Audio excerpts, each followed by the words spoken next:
Put your hand on a cold engine block and you'll feel nothing. Put your hand on that same block 20 minutes into a drive and something in you swears it's breathing. It's not. It never was. But try telling that to anyone who's ever owned one. Spend enough time around BMW owners and you'll notice something strange. Nobody talks about their car like it's an appliance. Ask someone about their E30 or their E46 and they don't say, "It starts fine." They say, "She's a little cold this morning." They don't say, "The gearbox feels stiff." They say, "It needs a coffee before it's ready to work." That's not a figure of speech people use about a toaster. It's the kind of thing you say about something you think has moods. And it's not just the language, it's the physical relationship. The specific weight of an unassisted steering wheel at parking lot speed, heavier than anything modern and somehow more honest for it. The mechanical click of an actual turn signal stalk instead of a soft plastic tap. Vac dials you can find and adjust by feel without ever taking your eyes off the road, because your hand already knows exactly where they live. None of that is an accident of old engineering, it's contact. And contact is exactly what your brain is built to respond to. And look, we know none of it is literally true. A camshaft doesn't have feelings. A block of aluminum doesn't wake up grumpy. But something about these cars makes otherwise rational adults talk like they do. So here's the actual question worth asking. Why does a machine with zero awareness of its own existence manage to feel more alive to us than most living rooms full of people scrolling their phones? But maybe that's the wrong question. The real question isn't why old cars feel alive. It's what alive even means. And once you know the answer, you'll never look at a dashboard the same way again. Turns out there's real science behind this, and it comes from two directions that turn out to be the same problem. Back in 1944, two psychologists showed people a video of nothing but geometric shapes moving around a screen. A circle, a square, a couple of triangles. When they asked viewers what they saw, almost nobody described shapes. They described a story, a bully triangle, a scared circle, a rescue, a chase. None of it was actually there. It was just shapes moving in a pattern, and the brain built an entire narrative on top of it anyway. Psychologists call this animacy perception, and it's not a quirk, it's a survival tool. For most of human history, correctly guessing whether something nearby was alive was the difference between finding dinner and becoming it. But noticing a pattern is only the first half. The second half is what your brain does once it's noticed \1, and that's a separate finding called the effort heuristic.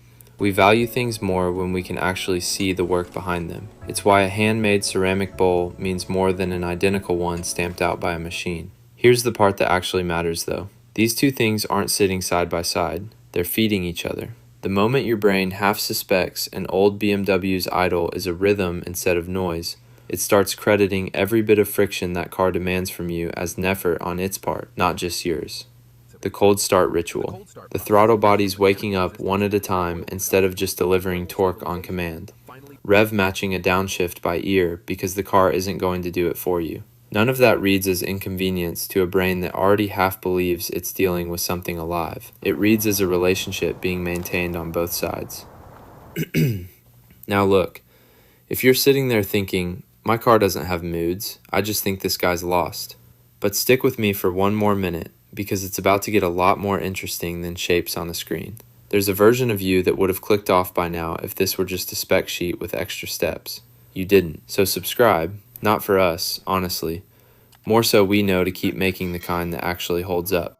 Here's the flip side, and it's worth being honest about. Modern BMWs are engineered to remove exactly the kind of friction we just described. Electric power steering instead of a direct mechanical link. Drive-by-wire throttle instead of a cable pulling straight to the intake. Layers of software interpreting what you want instead of just doing it. And to be fair, some of that is a genuine improvement. Newer chassis are more precise than almost anything from the analog era, and nobody's arguing modern brakes or modern crash safety are worse. But precision and aliveness aren't the same thing. When a car filters out every bit of friction between your input and the result, it also filters out the very thing your animacy hunting brain was responding to in the first place. You can't feel a personality in something engineered to have none. And here's the part that actually proves the point better than anything we could say. BMW knows this. They know it well enough to be actively engineering around it right now on their next M3. The upcoming electric M3 has no engine at all, which means no natural engine note to give it character. So BMW's engineers tried to fake one.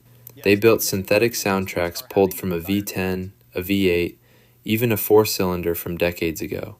And they rejected every single one, because a sound borrowed from a car it isn't didn't feel earned. It felt fake. Instead, they built a completely new sound from the actual character of the electric motors themselves. They even kept simulated gear shifts, not for nostalgia, but because drivers genuinely use that feedback to judge speed through a corner. Think about what that means.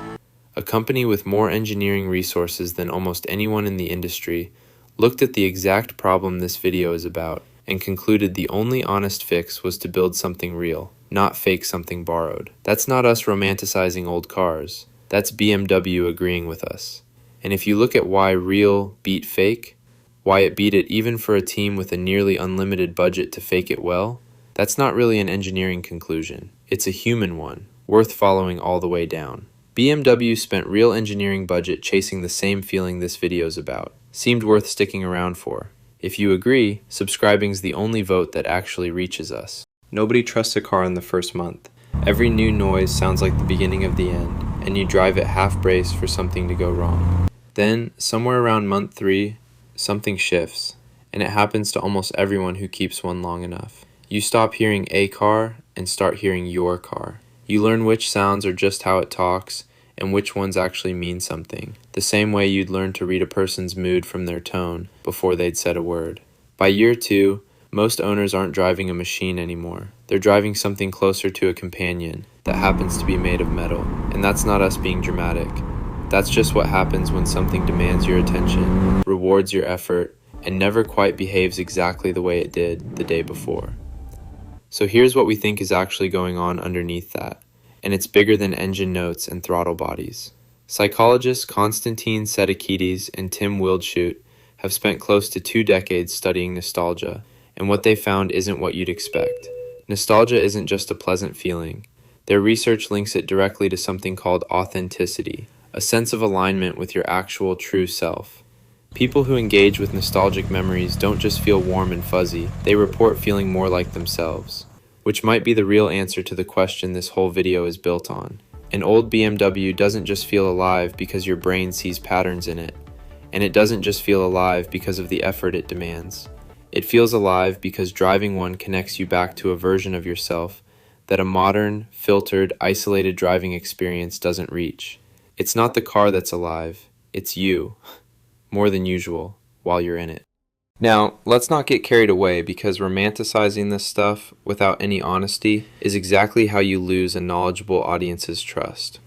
Old BMWs are, by almost every measurable standard, than what BMW builds today. The E46 M3's S54 engine has a well-known rod-bearing weakness that will absolutely end an engine if it's ignored.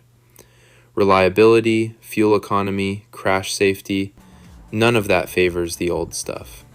If you need a car that starts every single morning without a second thought, a new M car will do that better than any E46 ever will. But better and alive were never the same category. A modern M car can be the more impressive machine and still not be the one you talk to in the garage. Both things are true at once, and that's not a contradiction. That's just what makes this whole topic worth the time we're spending on it. So go back to where we started. A hand on cold metal and a hand on warm metal 20 minutes later. Nothing, then something. The engine didn't change what it is. Aluminum and steel are still just aluminum and steel. What changed is everything it asked of you to get there, and everything your brain decided that effort meant. That's not a flaw in how these cars are built. That's the entire point of them. Old BMWs don't have to be better to feel alive. They just have to still be listening.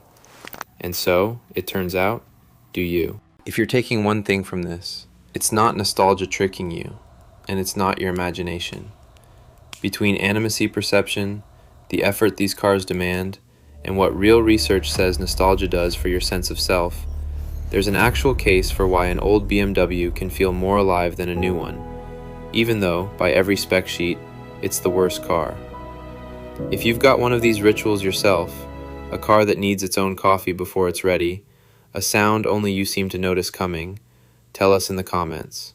Not because we need the engagement, because after everything we just went through, you've got nothing left to be embarrassed about. We just spent 13 minutes proving your brain was right. And if you want to see this exact idea taken further, go watch our deep dive on why the E46 M3 specifically still holds up as the best M3 BMWs ever built. It's basically the case study for everything we just talked about.